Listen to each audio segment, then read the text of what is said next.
C'est parti, mesdames et messieurs. Merci encore d'être les nôtres sur Voice of Congo. Toujours, nous revenons toujours quand il y a l'actualité. Les gens vraiment cité. Tout le monde, tout le monde, voilà, concernant toujours le point d'actualité, les discours, la communication, tout le monde communication. Il y a chef de l'État face aux Congolais de la diaspora, dans notre cité débat, surtout il a parlé na point belé où est limbo quand même ça apparaît toujours dans point où est dissolution il y a institution beaucoup na biso ndenge mon chef de l'État le qui soki ba pousser à dissoudre so ba pousser na berère à dissoudre institution mais pour le moment azana idée à dissoudre institution mais ils ont créé débat au sakanate na toile. Je ne sais pas si vraiment les Congolais ou les hommes politiques comprennent le message. Il y a certaines opinions, ou soit pas politiciens, ou soit l'opinion, chef d'État ne pouvait pas. Il y a adresse la communauté congolaise. Et surtout, à ce qui concerne toujours les Congolais, les Congolais considérés ndeti ba congolais mais faut ba respecter ba s'impliquer na loi ya mboka na biso là ba ozana ba d'accord mais ezaka ka débat to komeka to solo là aussi à ce qui concerne toujours deuxième point na biso parce que nous allons recevoir notre invité oyo azana ba casquette et belé le boko découvrir à cela rappeler Mosali na Nzambe. Il n'est pas l'État pour convertir les païens à même un bango comme on s'appelle Nzambe. Donc solo la l'histoire mikolo to bengango phénomène ou scénario ou eza to bengo na ba deso to bengango eza théâtre eza film oyo leo tozomona ndenge boyebi bato ba bengaka les loin de Dieu ndenge ba tomber na ba pratique oyo bato nyonso bazo sepela nango te. Bango baza toyo faut balaksa baza exemplaire na ba bandina ba fidèle na ba mais o eleki yaka masolo to komeka to solo là pour balobi on ne touche pas le loin de Dieu. Est-ce que un loin de Dieu soka sali ba pratique moko boy immoraux ba ko toucher na bango te faut ba tika ekaka pour ça loin de Dieu. Et là on est là ce qui passe à Bawende. Ça comme solo to beta makamba Bawende Dieu ce que tu touches en côté avec notre invité je vous signale déjà Maman Tacher Lusamba et puis femme maman patriote maman politique politicienne à ça aussi maman ya mi pesa na makambo nzambe encadre aussi maman aza aussi maman pasteur lelo na koyebisa bino aza aussi azalaki aussi militaire major to beta masolo est attaque yepa azalaki na auta pe na armée parachutiste sera Mobutu commando ya kosakana te ezaka ka lelo to ko découvrir na ba casquette wana en tout cas sans plus tarder toujours solo na maman Tacher. Bonjour maman Tacher. Bonjour papa. Voilà, alors maman, tu as présenté, tu as une casquette belé, tu as un nzambe, tu as un nzambe, tu as un image, tu as vraiment aussi nzambe, tu as politique, surtout est ce le temps va nous permettre, aussi militaire, au désertant na grade ya major. Il y a capitaine, voilà. Alors tout cela va découvrir alors tout cela dans ma campagne politique en beaucoup d'aviso où photo solo en pour la campagne bien en casquette maman patriote politicien l'Europe batu na kinga maman patriote wana kenda wapi to mona maman patriote bunda moi komi boye bana fait ce qui est commis na pouvoir na habiter yoza wapi ozana ngambu ya lamuka to Ozana yo soki nene ovani ozotana politique ondengeza okende. Ah, papa nangai. Mboko ya biso yebi ndenge to bundelango. Nakenda l'écart kosala nini si ce n'est pas ce pays. Nazana mususu te nationalité nangai za ta moko 100% congolaise. Alors tozali to bundaki pona alternance na changement. Voilà.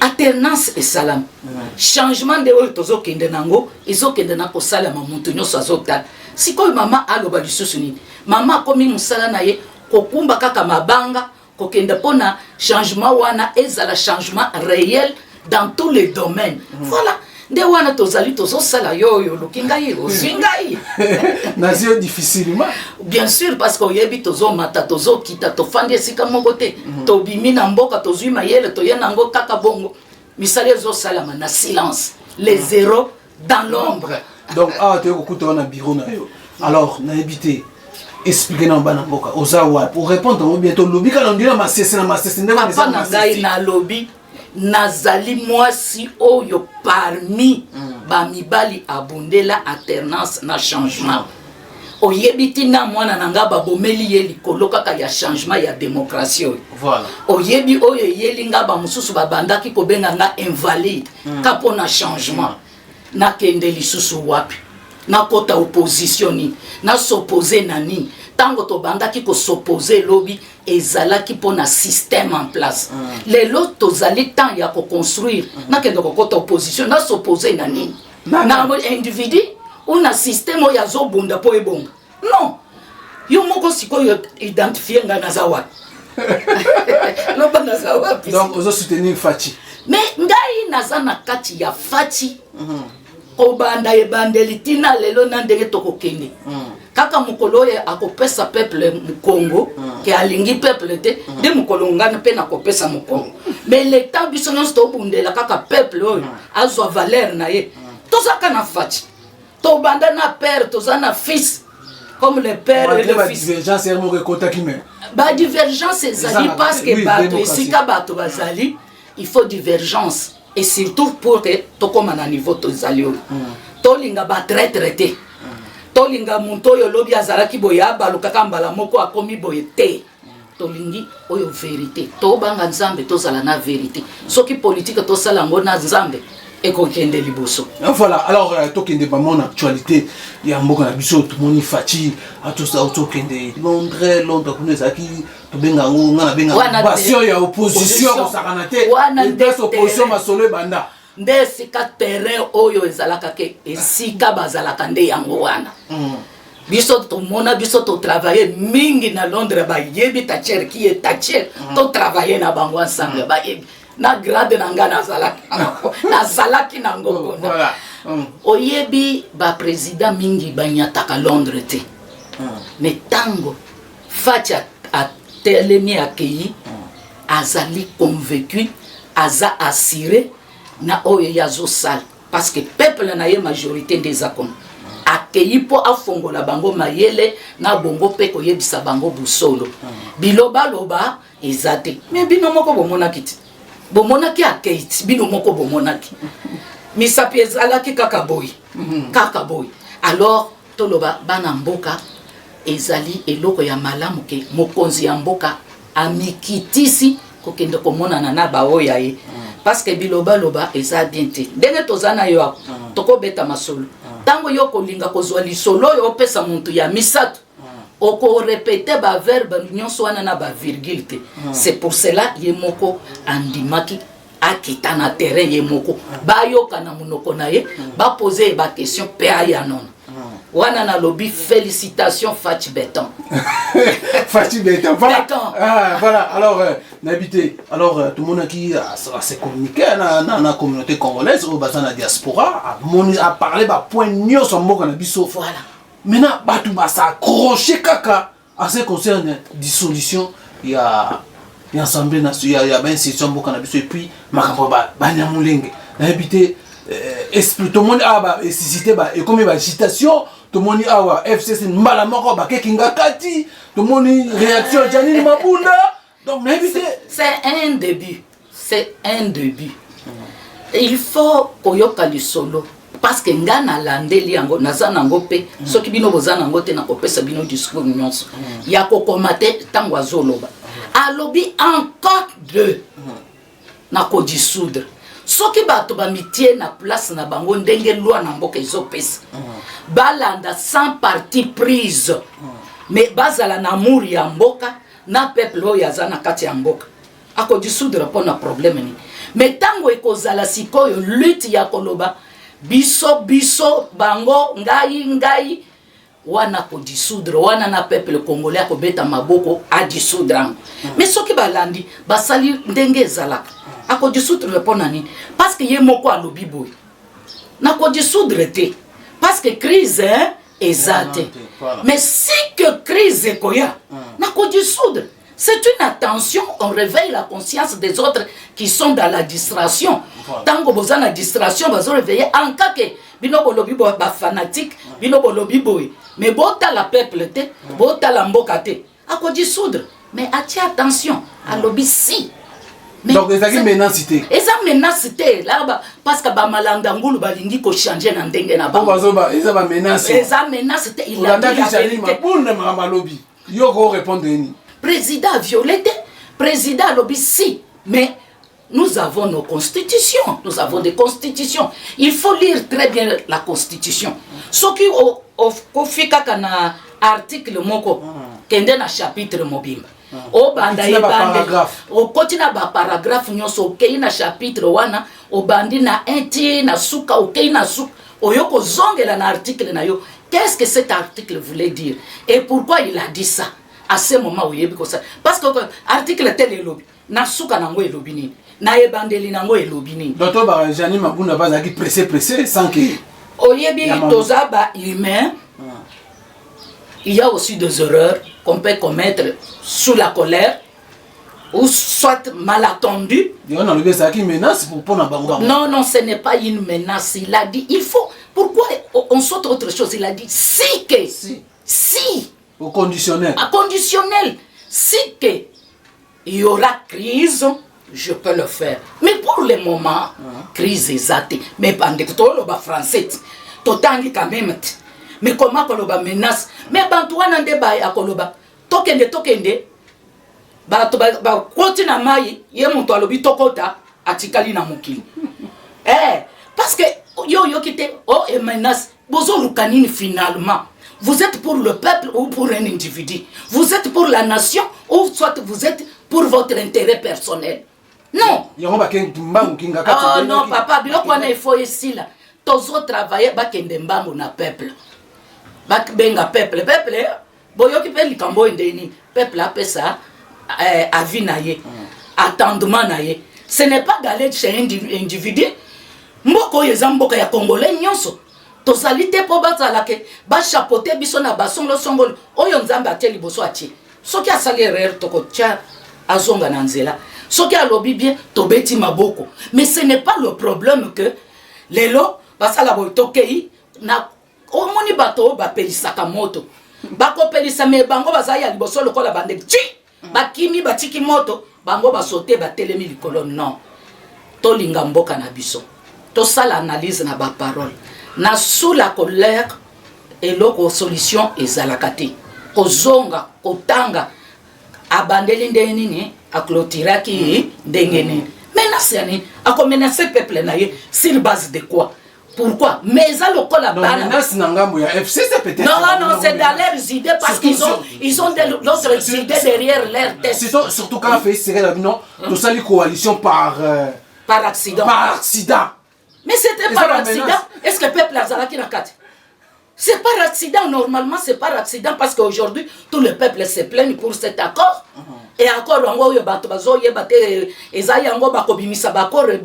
si c'était qu'au palais du peuple, accord et salami, peuple n'yon soazali, ayebi, abakisi yaye mayel, et cause à la tête, parce qu'accord ouane etikalika bongo. Mais c'est par accident parce que tout le peuple congolais n'était pas associé. Mais c'est déjà fait. L'essentiel d'être à respecter. Kokendeme, intérêt ya peuple congolais ezala. Intérêt ya nation ezala. Ce n'est pas que baba nire oyo non nani oyo ayebi playa nzambe. Boka ni satango ya kala na banda ki koloba, ce sont des signes de temps. Le temps viendra, les signes de temps. Ces signes de temps aujourd'hui on en est temps. To komi bisikango. Mais si koyo zo senga congolais nyonso. Tika jalousie, tika menace, tika la haine. Tozo libanga, totonga na place ya malam.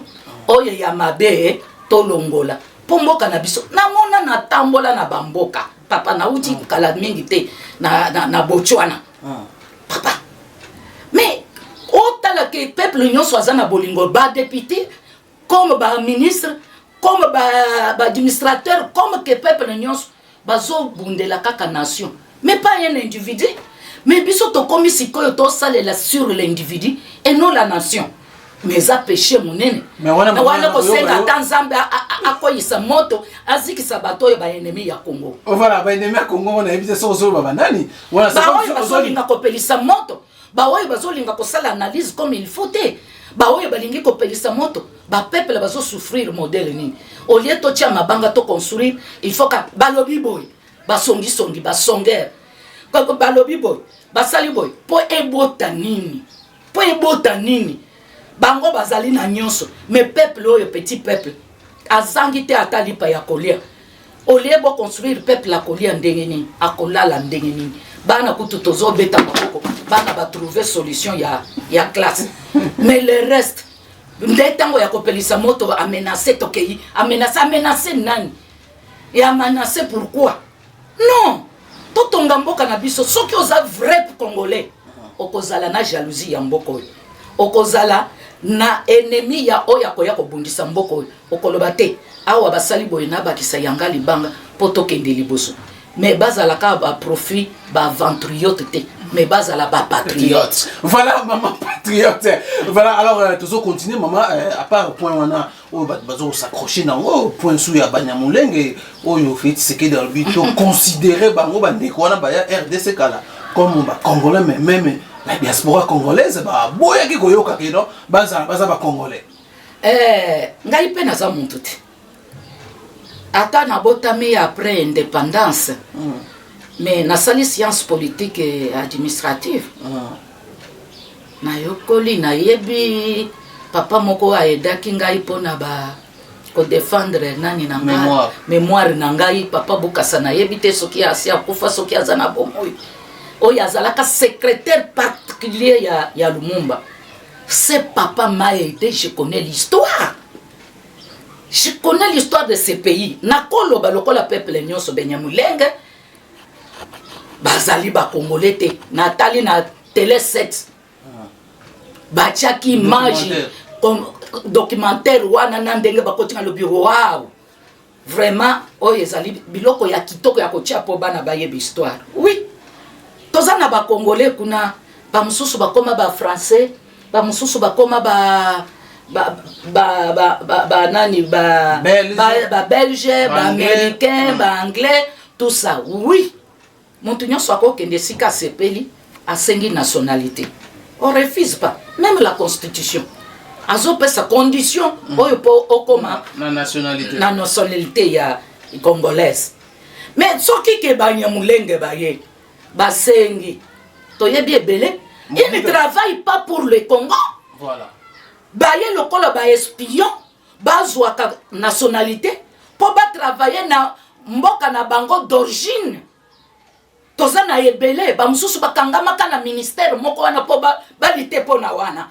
Ba mususu bazali ba transférer ye koto yo ministre mobali na ye na Afrique du Sud azali attaché à l'ambassade ya mboka na bango d'origine oyo mususu azali awa azali cadre soki awa na telle situation mais mwana na ye azali cadre na mboka d'origine na bango. Mais qu'est-ce que nous pouvons comprendre par là? Non, soki baye est-ce que Obama tous un exemple ya Obama mais il a travaillé pour l'Amérique mais d'origine na ye ezalaki Kenya Nairobi. Mais à sali volonté malgré azo sunga bango mutu nyonso ayebi mais baoyo bazo ya c'est pour détruire les Congolais que remplace papa ezo yebana ezo yebana tozo yebana tozo yebana ndengo ozali wana yoko yeba ke oya province boy tozo yebana mais tango lobi ko changer aux ande konangai mais zo bolingo ya mboka oyo to travailler la main dans la main pour mboko ekende liboso mboko yo lingo koma oza la nationalité ya mibale sala ke fanda bien mais tango yo ko ya pona espionnage po ya olite pona o ya yo d'origine o mona ba o bable wana tolobi non et non tokotia misapi ata na moto tolobi te tolingi oyo akoya a changer nationalité akomi na ye. Alors le chef de l'État alobi to considérer bon tout le monde ba congolais. To considérer na sens nini il y a des conditions oyo ko travailler pour na Congo oyo kolinga pour na Congo mais tant yoko ya pour que o travailler pour na intérêt mususu wana tokoloba te toko identifier yo landa ngata na Molière apesi biso ba signe ebele pesa kaka nzembo kaka yo moko kaka koyeba soki yo zo salela ata ozana nzembo me olingi mboka obundeli mboka olingi mboka nekende liboso tokobeta maboko mais tango yo koya po o combattre biso yo remplacer biso te wana tolobi non toko repousser mboka oyo nazo yebisa bino ba papa journaliste tuna bato basi bakende na Israël na kompesa bino ba image soki bo aviser ngai na lingana pesa bino image dans le monde entier na Israël na temple mboka oyo ebima muntu a construire te babamba te nzamba abimisa ezaka Congo carte ya Congo eza nzambe ye moko nde a tracé en utilisant l'homme parce que ça confirmation na oyo eza na kati ya Israël wana lelo yo loba okoboto ata centimètre moko ekokende kate bokosala nyonso pamba bakozwa ata parti moko te mboka eza ya biso nzambe nde apesi biso balingi kozwa minere baya toyokana bo travailler bozwa pe par na bino parce que soki moninga aza na fête abengaka ba voisin bango pe baliaka mais bakolia ndenge moko na mukolo fête te omoni boye to travailler ya koloba kobotola nzambe na bomo yalakela bino mabe bokomona eloko te na ba génération ya bana na bino soki bolingi bobotola mbo pe bokobotola kango ata mukete. Voilà, alors là maintenant, tu réfléchir l'idée de la balkanisation, tout le monde Afrique de l'Ambo, cardinal, qui a risqué la balkanisation, tout le monde opposition, Martin Fayoul, histoire, ça n'a pas commencé aujourd'hui. Boyo Katana discours ya Lumumba. Nan le biso to botami atako botamate. Mais c'est un prophète à loba kiango. Eza ya lelo ke ba oyo ba situki lelo nde ba moni lelo mikolo nyonso ezala ki ka. Donc Martin Fayoul ne ba lobi ki non faut mboka ze risquer na balkanisation. Est-ce que ça possible? Ça a commencé depuis longtemps. Mais président de la République azo ba autrement que bango ba zokolo. Na cardinal Mosengo. Na lobby e banda kala. Ba kokate poke ba kata mboka na biso. Voilà. Alors na lelo ba kokokate. Na yebisi yote soki okeyi na Israël dans le monde entier eza pays mususu oyo nzamba bimisate eza ka Congo eza na ba frontière ya nzambe muntu ayeko bakisa parce que eza ki pouvoir ya nzambe a conduire bango ata mukolo moko ata mabele moko ekokende te a discours ba bazo tenir ke ba opposant bazo tenir fidèlement mo bazo tenir bazo luka eza ko lukani bazo lukani pour faire ce que la lobby ata 1 centimètre ekokende te tolobaka depuis kala ekokende kate ekokende pete siko entre bango bazoloba na biso na président de la République na zoloba makambo ya solo ezali ya balkanisation te oyo eza préparation ya batu wana oyo moni bazobongisa poke mboka ekende plan ezali c'est la vérité plan ezali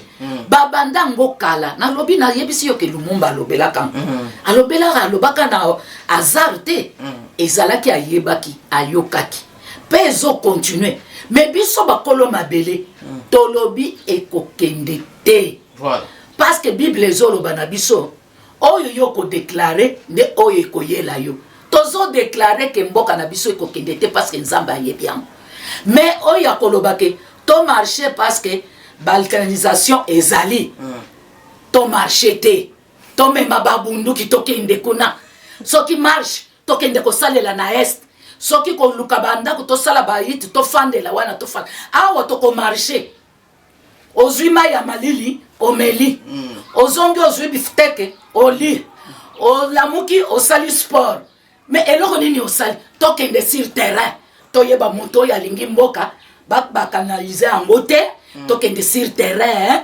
tokende ko marcher kuna to mema babunduki to fandela wana to empêcher ba oyo balingi babotola biso mboka awa na Kinshasa c'est rien parce que muntu nyonso ayebi ke ezali groupe ya ba individu na ba occidentaux balingi ke babotola biso mboka bakobotola kango te tango biso tolingi tokei na este toke kofandela kuna biso nyonso ba oyo balingi tokei bacha ba avion tofandi totala ba oyo balingi babotola babema na biso moko tokoma na mboka na bango.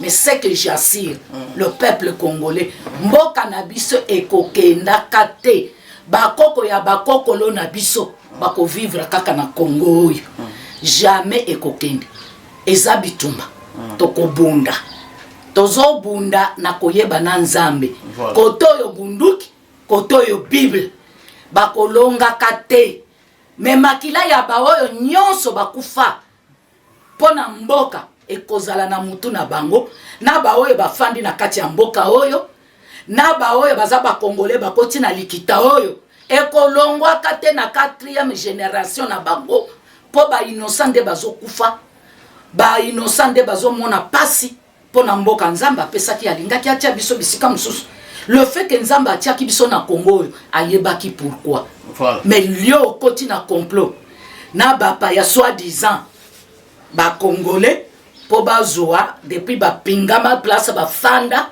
po kama belekende lokuta na lobi lokuta o miyebi oyo nyoso sali po ofandela wana mbokekende ekokende kate au contraire bitumbezozo bino moko kaka tozobanda bino moko kaka parce boza ba hypocrite bozui nationalité mais po bobundela ba pays d'origine na bino. Voilà, alors par rapport à ce que de mo utiko ba wana armée musala za kusala yozo mona ndenge nini armée chante armée akala faire de oye ha papa nde formation ya ba militaire omona ki kala militaire akeya la musimu tukuna appliquer oyo ya yokola a défendre mboka na ye basali nini hak complicité oyo bato ya mboka wana ba déclarer naza na ba image na kopesa bino ke ezabisote ezali sommet ya Congo de bazo sala makambo wana